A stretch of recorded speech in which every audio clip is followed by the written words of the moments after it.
We are on the Mount Sticker property, and we're in between a few showings that we've previously sampled.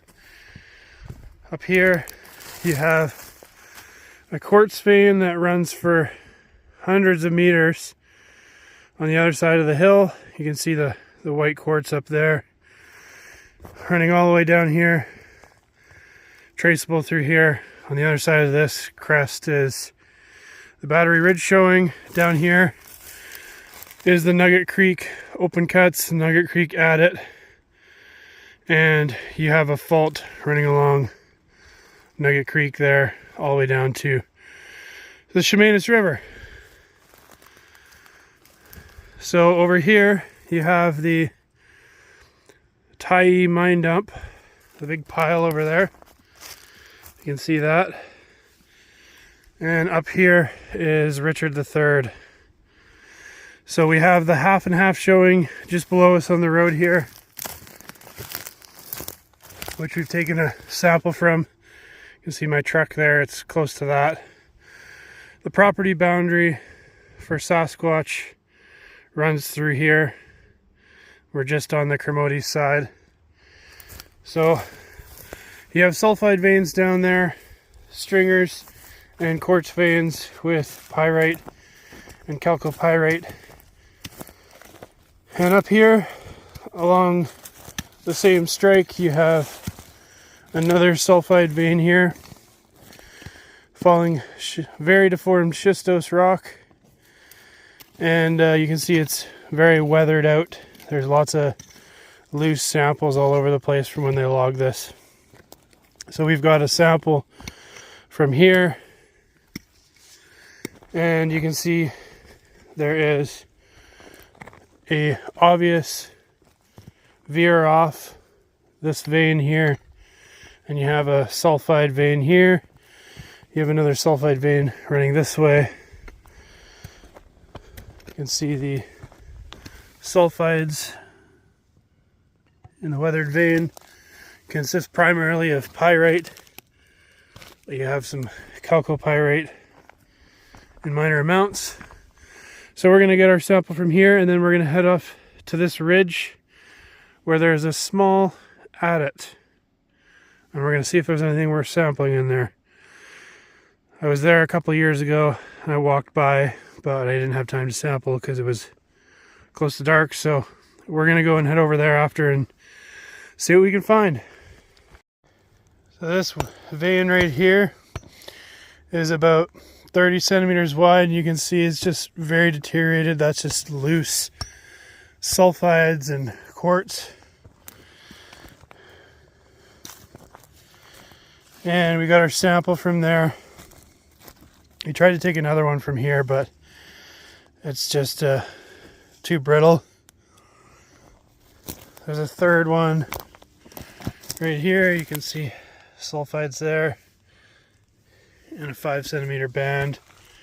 There's a couple of these along here. This one's about 10 to 12 centimeters.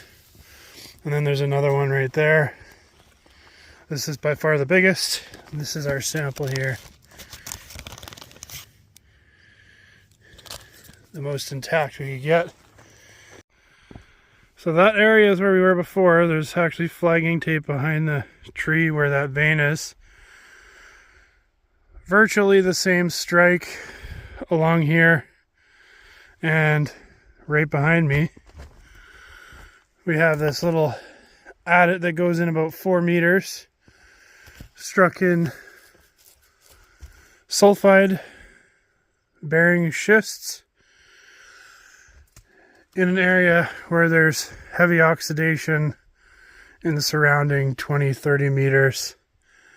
So what we want to do is pull a sample from any kind of mineralization we see cutting through here. So we've taken a sample from right here. You can see all the loose sulfides. This from about right here to about right here is actually a quartz vein. You can see how weathered all the sulfides are already here, other than this pocket that remains. And then back here there's another sulfide vein, similar. back there in the corner as well. So it's cutting through 3 sulfide veins.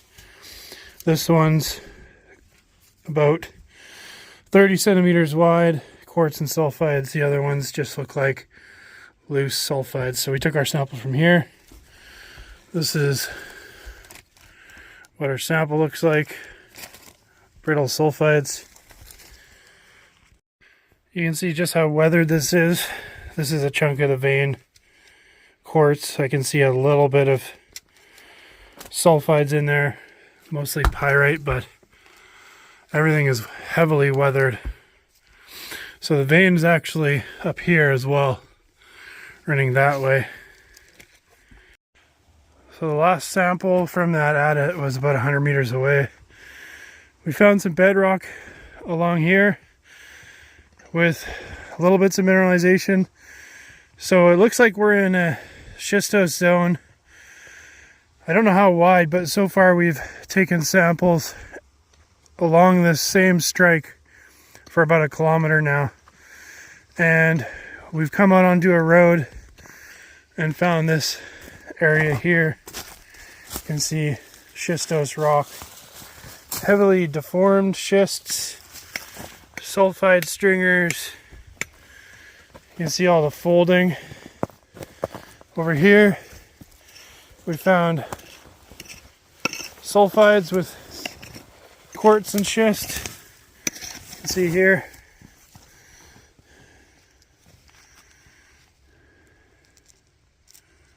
Mostly pyrite with minor chalcopyrite.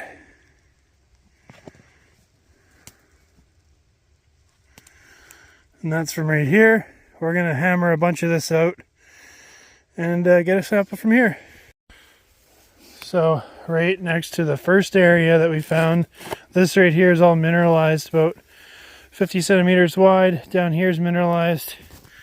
And you can see all the sulfides we're pulling out of here, which is mostly pyrite, but you also have a little bit of sphalerite in there. And what looks like a bit of chalcopyrite. So we're exposing this and we're getting our sample from this couple meter stretch, a chip across here. Hammering some sulfides out. Got a nice piece that's intact here. You can see some sphalerite there on the outside. Quartz sulfide vein. Mostly pyrite. I can see a little bit of chalcopyrite mixed in.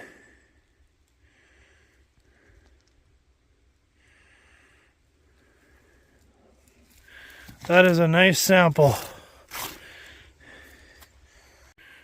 So I broke that open.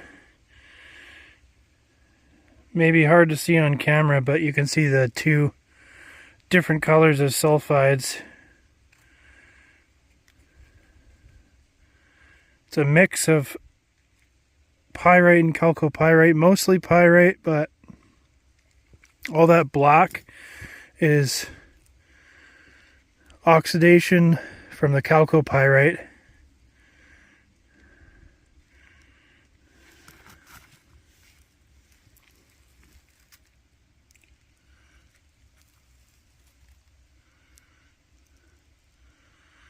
So nice chunks here.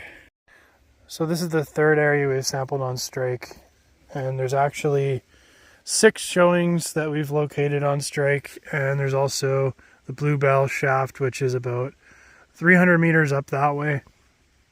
Exact same type of mineralization there. So we're going to send these out and get them tested. So we'll have the assay results in a few months probably.